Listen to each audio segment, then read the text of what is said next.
وما أرسلناك إلا رحمة للعالمين. قال النبي صلى الله عليه وسلم: أنا رسول من أدرك حجا ومن يولد بعدي.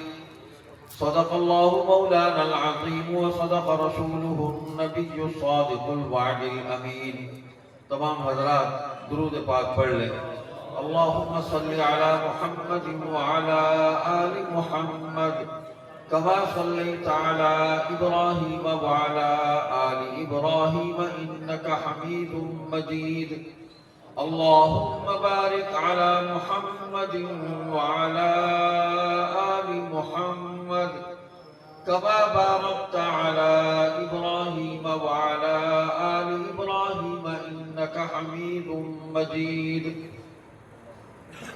صدر گرامی قدر حضرت مولانا قاری محمد یامین گوہر صاحب دامت برکاتہم، اسٹیج پر موجود علماء کرام، مشائخ،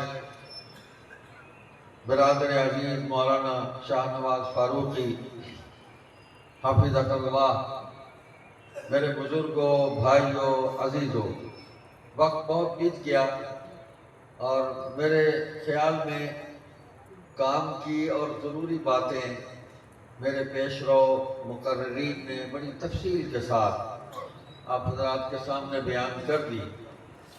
میں اب صرف حصہ ڈالنے کے لیے حاضر ہو گیا. وعدہ تھا، وعدے کے مطابق آ گیا کہ عقیدہ ختم نبوت کی خدمت کا کچھ حصہ جو ہے وہ اللہ کی توفیق سے مجھے مل جائے اور میری مغفرت اور بخشش جو ہے اس کا ذریعہ بن جائے اور آپ اس کے گواہ ہو جائیں. بس اتنا ہی مقصود ہے. اللہ کی رضا کے لیے آپ آئے ہیں، میں بھی اللہ کی رضا کے لیے یہاں بیٹھا ہوں. میں نے مختصر قرآن کریم کی 3 آیتیں آپ کے سامنے تلاوت کی ہیں، ایک حدیث پاک پڑھی ہے. اللہ سبحانہ و تعالیٰ نے اس دنیا کے اندر کسی بھی چیز کو بے مقصد پیدا نہیں کیا اور سب سے عالی شان جو مخلوق ہے وہ انسان ہے. اللہ تعالیٰ نے اس کو بہت اعلیٰ معیار پر، بہت احسن تقویم اس پر اس انسان کو پیدا کیا اور انسان ہی کو دنیا کے اندر اپنا خلیفہ اور نائب بنایا، بئی معنی کہ اللہ کے حکموں کو اللہ کی مخلوق تک پہنچایا جائے، طاقت مل جائے تو اس کو نافذ کیا جائے. تو سیدنا آدم علیہ السلام سے لے کر حضور پر نور صلی اللہ علیہ وسلم تک یہ سلسلہ نبوت و رسالت کا بڑی شان کے ساتھ چلا اور جس شان کے ساتھ حضور صلی اللہ علیہ وسلم تشریف لائے وہ اللہ تعالیٰ کی آخری برہان اور آخری حجت تھے اور وہ برہان اور حجت آج بھی قائم ہے اور قیامت تک قائم رہے گی. نہ اس کی روشنی کم ہوگی اور نہ اس کا فیض کم ہوگا. اسی برہان سے اور اللہ کی اسی نعمت سے اللہ کی مخلوق کی اس دنیا اور آخرت کی کامیابی کو وابستہ کر دیا گیا ہے. تو خوش نصیب ہیں وہ لوگ جو مختلف زمانوں میں حضور پر نور صلی اللہ علیہ وسلم کے منصب ختم نبوت کی خدمت کرتے چلے آ رہے ہیں آج تک اور جو آئندہ ہوں گے وہ بھی کرتے رہیں گے. اللہ پاک نے ایک تو حضور صلی اللہ علیہ وسلم کو بنی نوع انسان، تمام انسانوں کی طرف اپنا رسول بنا کر بھیجا. انی رسول اللہ علیکم جمیعا، اس میں سب زمانے بھی آ گئے اور قیامت تک تمام پیدا ہونے والی مخلوق بھی آ گئی. اور پھر کافۃ للناس بشیرا و نذیرا، تمام لوگوں کی طرف.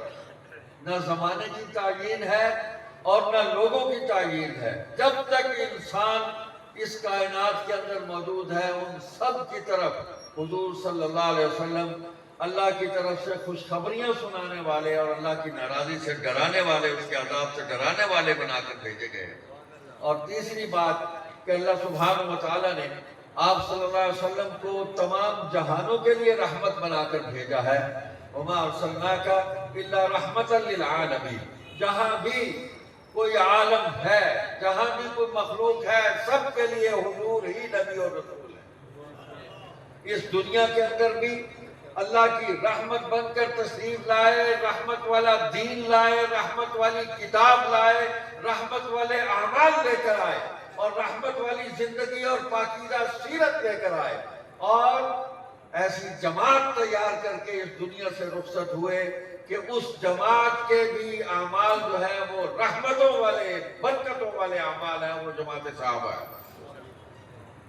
تو اللہ سبحانہ و تعالیٰ نے جس طرح اپنی ربوبیت میں، اپنی وحدانیت میں، اپنی الوہیت میں کسی کا شریک ہونا گوارا نہیں کیا، اسی طرح حضور صلی اللہ علیہ وسلم کی نبوت و رسالت میں بھی کسی کا شریک ہونا اللہ کو گوارا نہیں ہے۔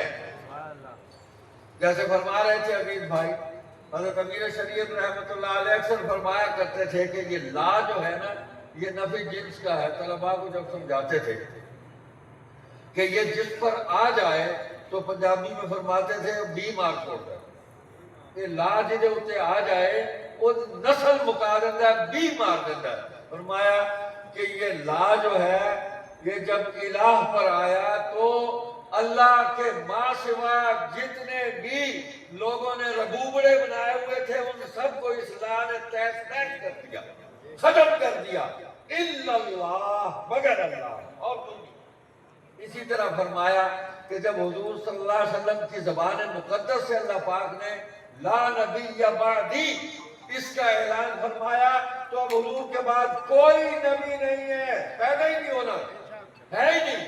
جو پیدا ہونے کی کوشش کرے گا، جو دعویٰ کرنے کی کوشش کرے گا، اپنے آپ کو بنوانے کی کوشش کرے گا، یہ لا اس کا خاتمہ کر دے گا۔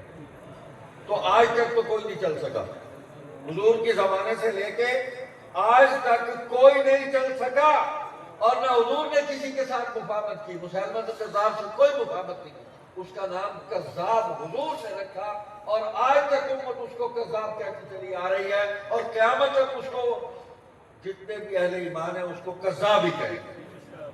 حضور کی زبان سے نکلا ہوا لفظ اللہ کی طرف سے آیا ہے، حضور نے اپنی مرضی سے نہیں فرمایا، اس لیے یہ لفظ بھی قیامت تک اس کا تعارف کرواتا رہے گا کہ یہ کذاب ہے، یہ جھوٹا ہے، اور جو بھی اس کے نقش قدم پر چلتے ہوئے اس منصب پر ہاتھ ڈالنے کی کوشش کرے گا، کذاب ہے، مرتد ہے، مردود ازلی ہے، نہیں تسلیم کیا جائے گا۔ کچھ بڑے لوگوں نے نبوت چلانے کی کوشش کی لیکن نہیں چل سکی۔ 1953 کی تحریک کی بات ہو رہی تھی تو جسٹس منیر کی عدالت کے اندر مر گیا، وہ بھی اللہ کے سپرد ہے اس کا معاملہ، وہ بھی مولویوں کو بلا بلا کے نا ان سے پوچھتا تھا کہ مسلمان کی تعریف کیا ہے۔ ظاہر بات ہے کہ جو بھی عالم کو بات کرتا تھا وہ اصول تو ایک ہی تھا، لیکن اس اصول کو بیان کرنے میں الفاظ مختلف ہو جاتے تھے، تو اس نے بک بک شروع کی کہ مولوی مسلمان کی تعریف پر ہی متفق نہیں ہو سکے۔ اچھا شاہ جی کو بھی بلایا، پیش ہو گئے، پوچھا کہ مسلمان کی تعریف کیا ہو؟ انہوں نے فرمایا دیکھو بھائی، اسلام میں داخل ہونے کا ایک ہی راستہ ہے، اسلام میں داخل ہونے کا ایک ہی راستہ ہے، اشہد ان لا الہ الا اللہ و اشہد ان محمد عبدہ و رسولہ، یہ تو ہے داخل ہونے کا راستہ۔ لیکن اسلام سے نکلنے کے ہزاروں روزن ہیں، جس طرف سے کوئی نکلنا چاہے وہ نکل سکتا ہے۔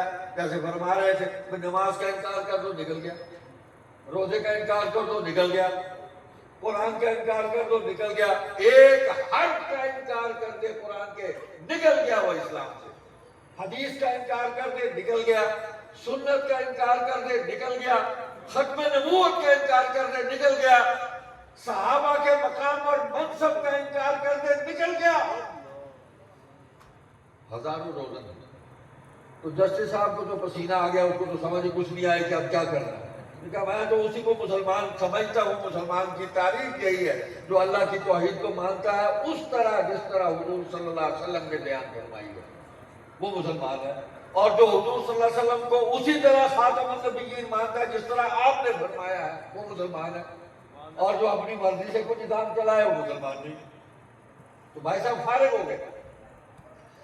ایک بات یاد رکھیں حضور صلی اللہ علیہ وسلم کے ساتھ جتنا بھی اعمال کا نظام وابستہ ہے، عقائد کا نظام وابستہ ہے، آپ کی گفتگو، مبارک الفاظ، حدیث، اس کا جو نظام وابستہ ہے، یہ اللہ تعالیٰ کی طرف سے طے شدہ ہے، جس کو آپ وہ جدید زبان میں جس کو جدید کہتے ہیں، میرے نزدیک تو جدید نہیں ہے، وہ کیا کہتے ہیں، شیڈولڈ لائف، منظم، طے شدہ۔ حضور اپنی مرضی سے نہیں آیا، حضور نے اپنا تعارف کروایا اور اپنی مرضی سے نہیں کرایا، اللہ نے کروایا۔ حضور کیا آپ فرمائیں، ان کو بتا دیں کہ اللہ نے مجھے تخلیق سب سے پہلے کیا۔ اس مضمون کی 5-6 حدیثیں ہیں، میں ساروں کا خلاصہ بیان کر رہا ہوں کہ اللہ نے سب سے پہلے جو تخلیق کیا، جس کو وہ مجھے کیا، میرے نور کو تخلیق کیا، لیکن اللہ نے ظاہر مجھے سب سے آخر میں کیا۔ تو وہ جو پہلے آئے وہ حضور کی تعریفیں کرتے ہوئے اس دنیا سے جاتے رہے، وہ حضور کا انتظار کرتے ہوئے اس دنیا سے جاتے رہے۔ حضور اس دنیا میں نہیں آئے تھے، وہ بھی نہیں آئے تھے، اللہ نے عرشوں پر ان سب کو اکٹھا کر کے حضور کی نبوت اور رسالت کی ان سے تصدیق کروائی۔ وَإِذَا أَخَذَ اللَّهُ مِيثَاقَ النَّبِيِّينَ